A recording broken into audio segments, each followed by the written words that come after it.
5 seconds to go.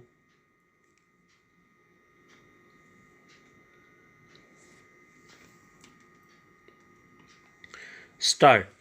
Sir, if democracy is to survive, the government which swears by democracy must guarantee that nobody would die of hunger.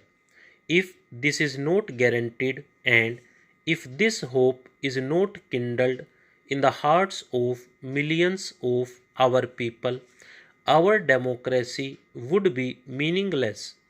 This has been stated practically by all juries, all political leaders, and social workers. Now, I would like to know the difficulties. If we take into consideration that this right is not included, what are the effects?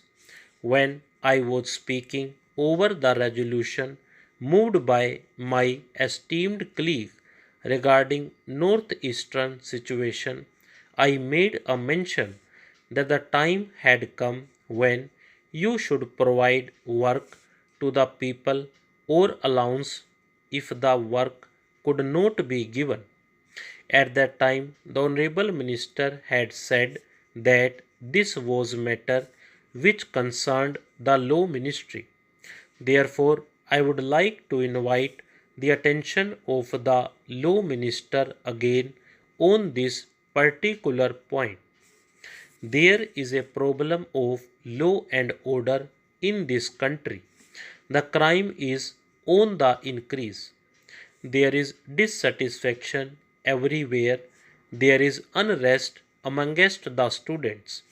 Students feel that even if they take any number of degrees, they are not assured of a job.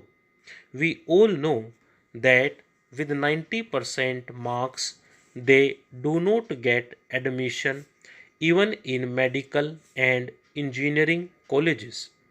Even after getting MBBS and BE degree, we are seeing what is happening in Delhi. Questions are being raised in this particular house. The number of people below poverty line is increasing every year.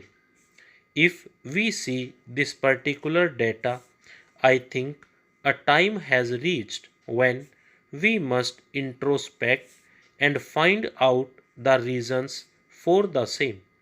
The question that arises then is how these people are to live. May I ask the Honorable Minister a question? Should they starve? If they declare that they are going to die, would you prosecute them for an attempt to commit suicide? Should they beg? In that case, you would prosecute them under the Prevention of Begging Act. Should they steal? If they do so, you would prosecute them under IPC. What should they do? How should they live? Therefore, it is in this background that we have to consider this matter very seriously, and we have to decide as to whether the time has come to think seriously about this particular matter. During all these years, enough lip sympathy has been tendered by all of us without any exception. I believe that time has come when we must go beyond this lip sympathy, and we must give something in the shape of concrete proposal so that the government and the parliament can tell the downtrodden and unemployed and affected people that the Parliament of India really means business, and that it does not believe in giving only lip sympathy. If we take into consideration this particular aspect, and if we really enshrine this particular right in the Constitution, I believe a new hope will be kindled in the hearts of the millions of young people in our country. Younger people will feel that when they would attain the age of 18, it would not be necessary for them to roam from place to place in search of a job. They would be assured of a job and they would be very happy. There would not be uncertainty in life. The unrest and strikes in the colleges and schools will stop.